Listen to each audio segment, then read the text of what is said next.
Au nom d'Allah, le tout miséricordieux, le très miséricordieux. Allah a bien entendu la parole de celle qui discutait avec toi à propos de son époux et se plaignait à Allah.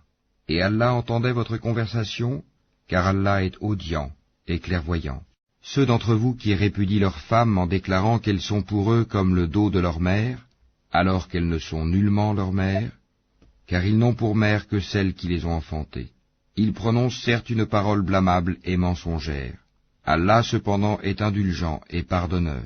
Ceux qui comparent leurs femmes au dos de leur mère, puis reviennent sur ce qu'ils ont dit, doivent affranchir un esclave avant d'avoir aucun contact conjugal avec leur femme. C'est ce dont on vous exhorte. Et Allah est parfaitement connaisseur de ce que vous faites. Mais celui qui n'en trouve pas les moyens doit jeûner alors 2 mois consécutifs avant d'avoir aucun contact conjugal avec sa femme. Mais s'il ne peut le faire, non plus, alors qu'il nourrisse 60 pauvres. Cela pour que vous croyiez en Allah et en son messager.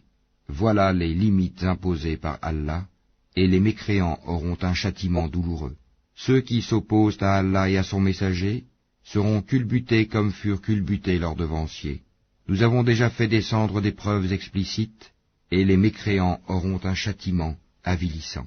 Le jour où Allah les ressuscitera tous, puis les informera de ce qu'ils ont fait. Allah l'a dénombré, et ils l'auront oublié. Allah est témoin de toutes choses. Ne vois-tu pas qu'Allah sait ce qui est dans les cieux et sur la terre? Pas de conversation secrète entre 3, sans qu'il ne soit leur 4e, ni entre 5, sans qu'il ne soit leur 6e, ni moins ni plus que cela, sans qu'il ne soit avec eux, là où ils se trouvent. Ensuite, il les informera, au jour de la résurrection, de ce qu'ils faisaient, car Allah est omniscient. Ne vois-tu pas ceux à qui les conversations secrètes ont été interdites, puis ils retournent à ce qui leur a été interdit et se concertent pour pécher, transgresser et désobéir aux messagers?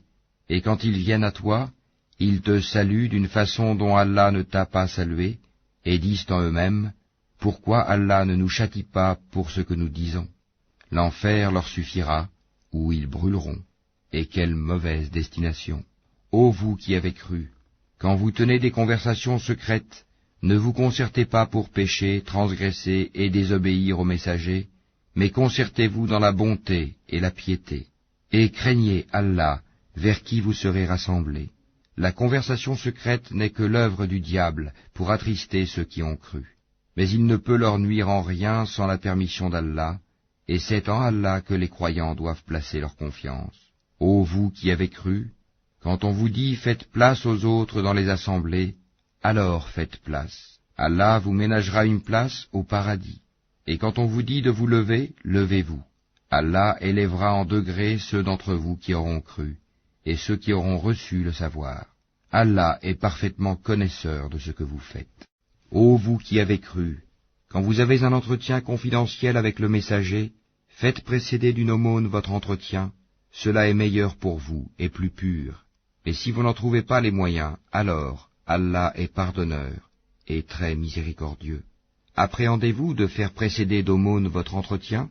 Mais si vous ne l'avez pas fait et qu'Allah a accueilli votre repentir, alors accomplissez la salate, acquittez la zakat, et obéissez à Allah et à son messager.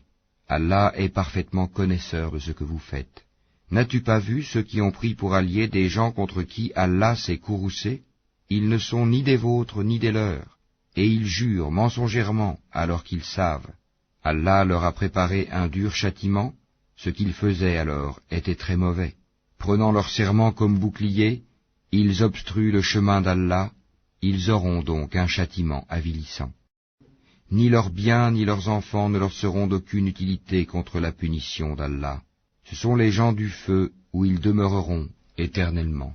Le jour où Allah les ressuscitera tous, ils lui jureront alors, comme ils vous jurent à vous-même, pensant s'appuyer sur quelque chose de solide.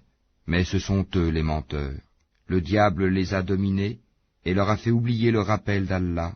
Ceux-là sont le parti du diable, et c'est le parti du diable qui sont assurément les perdants. Ceux qui s'opposent à Allah et à son messager seront parmi les plus humiliés. Allah a prescrit, « Assurément je triompherai, moi ainsi que mes messagers. » En vérité, Allah est fort et puissant. Tu n'en trouveras pas parmi les gens qui croient en Allah et au jour dernier, qui prennent pour amis ceux qui s'opposent à Allah et à son messager, fussent-ils leurs pères, leurs fils, leurs frères ou les gens de leur tribu. Il a prescrit la foi dans leur cœur, et il les a aidés de son secours. Il les fera entrer dans des jardins sous lesquels coulent les ruisseaux, où ils demeureront éternellement. Allah les agrée, et il l'agrée. Ceux-là sont le parti d'Allah. Le parti d'Allah est celui de ceux qui réussissent.